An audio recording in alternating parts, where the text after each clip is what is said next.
Up next, I'm going to talk about something that I think needs to be addressed in the fragrance community that doesn't get talked about enough. And I've talked about this before, but it's been a long time, and that is the dark side of fragrance collecting. There is a dark side, and it is something that I think some people struggle with. And I'm going to talk about it and give you my opinions coming up next.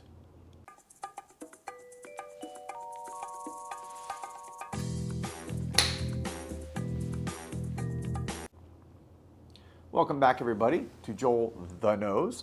Thank you all for watching. And today's video, I'm not going to be talking about a specific fragrance or perfume. I'm actually going to be talking about what I think is the dark side of fragrance collection. And this kind of applies to any consumer good that people tend to obsess over. Could be watches, could be shoes, luxury items. And that is essentially where it becomes almost an obsession, an addiction. And there are many addictive personalities. I think we all have an addictive side to different things that can get a little bit out of control. And what I've seen now, having been in this fragrance community for almost 4 years as a pretty active participant, is that there is definitely a side of this that is overboard. Classic over-consumerism, I would say. And where people are just constantly racing for the next fragrance, whether it's the next new release from whatever favorite house they like or whatever hyped fragrance there is. I mean, take a look at some of the videos, and including mine. You can look at mine. I can be criticized on this also. But take a look at some of the collections that people have. And I don't care whether you're a reviewer or not, whether you're just a collector and you don't have a YouTube channel, whatever it is. Take a look at some of the collections that people post. I gotta say, it's, in my humble opinion, kind of absolutely ridiculous. Where you see thousands of bottles, 500, 1,000, 800. I mean, you look behind and there's no way in heck that they're ever gonna even touch a tenth of those fragrances and wear them.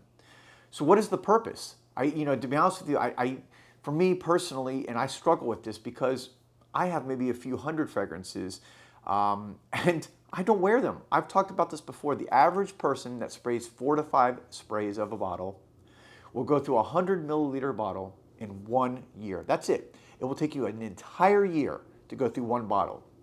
So if you have 10 100 milliliter fragrance bottles and you spray the average spray that people do, you're talking 10 years of product that you have. You have 20 bottles, you got 20 years, 30 years. If you have 50 bottles, you got 50 years. I don't know how old you are, but think about that. You're just never gonna wear it. Now, I've talked about this before, things you can wear multiple fragrances a day. I recommend spraying more sprays, so of course that will help you go through it more quickly, but those are short-term answers or short-term fixes. I do think that there is an issue with people overspending and spending beyond their means. Now, I'm not gonna sit here and tell you how to spend your money. I would never do that, and I'm not gonna admonish or criticize people for spending what they want to spend on. This is a free country. This is, hopefully, you're in a place, it's a free nation where you can spend whatever you want, and that's great. But there is a problem, I think we can all acknowledge, with consumerism and just being obsessed with the next thing. And I see it all the time. I mean, sometimes I feel when I'm having conversations with people at different places about fragrances and we're talking about it, and they're like, oh, I have that one, I have this one, I have this one, I have that one. And I'm just amazed at the amount of stuff people have. And they get it. And when something is not a need, but it's a want or a desire, like a consumer good, when you get it, right? It could be clothes, could be shoes, could be a watch, could be fragrance. It satisfies that, you get that dopamine rush, and it satisfies that instantly for a second. But guess what? It's gone. And you're replacing it with another rush, another new fragrance that's gonna sit on your shelf and stay there forever. So, what is the answer? Again, I'm not telling anyone how to live their life. I'm not telling anyone how to spend their money. But I do think there is a dark side of this fragrance community in that people obviously want to belong to a group. That's all part of human nature, to belong to a clan, a group where we all like, and we're all part of this.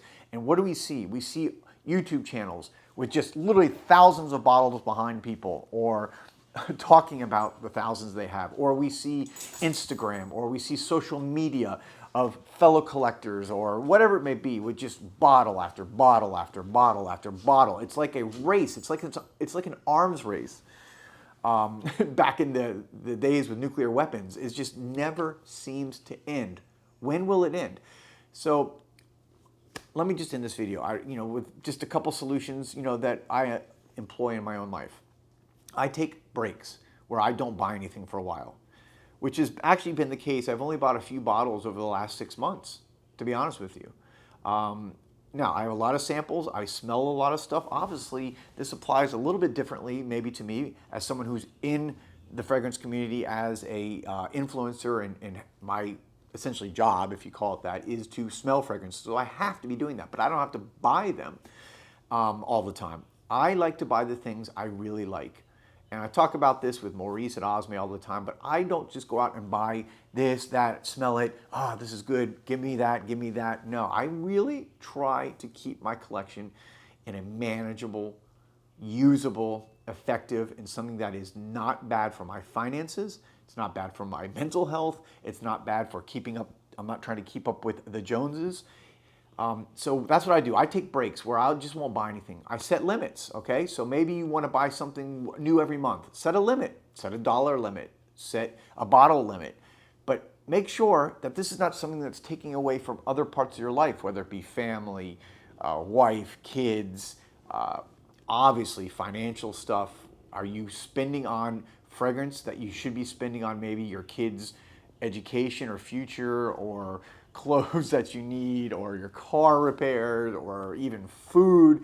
I mean, I hate to say it, but I see people that cross that line. So I just think sometimes we need to step back, have a little pause. And this may seem like a weird video again for somebody who is an influencer and somebody whose job and business revolves around fragrances. All I'm saying is this is wonderful passion that I love. And I know everyone out there who's watching this video does too, loves fragrance and perfume. Let's just kind of put it in perspective. It is still a want, a desire. It's not a need in our life. If tomorrow your fragrance collection somehow caught fire and it was the only thing that caught fire in your house, would you survive? Would you go on? What would you do? Versus if, for example, your car caught on fire, or I don't know, your bank account was drained, or your, whatever it may be. So I'm just, again, saying let's put it all in perspective. I know I need this. I needed this video. I needed sometimes to, again, step back. But, take a break, take a pause, set limits, set monthly limits, set yearly limits. Make sure you're not going, over budget to buy these, wonderful creations. And I think in the end, we'll appreciate it even more. Because the more you have, again, I look at some of these collections and I just laugh. I mean, yeah, they look great, but those things cost a lot of money. When I look and I see thousands of bottles and these beautiful displays, it's wonderful, but seriously, I mean, what are you going to do with that? So, another, I guess, maybe a third solution would be, as you start to grow, and of course there's new fragrances you want to get, and our tastes change, so stuff that you don't use anymore, get rid of it. I don't care. Give it away to friends or family that you maybe think would really enjoy it, or sell it on eBay, or sell it through the different fragrance groups. But I think, just be a little bit, I know that I myself could be a little bit more responsible with stuff like that. I tend to give away stuff to my family, my kids, my sons, my girls. So if I'm not using something, but it's something that they smell and they like, I like to give it away. I personally don't sell fragrances, but I totally get it. If you've got a lot of fragrances, recoup that money. It's a smart decision. So anyways, that's it. Just wanted to kind of address this, guys. Felt the need. It was just kind of something I've been thinking about a while, especially after some interactions I've had with people over the last few months and seeing what I thought were some distressing behaviors when it comes to fragrance collection. I'll be back soon with another video. Thank you guys as always for watching. And again, at the end of the day, do what you want. It's your life. Be happy. Be free.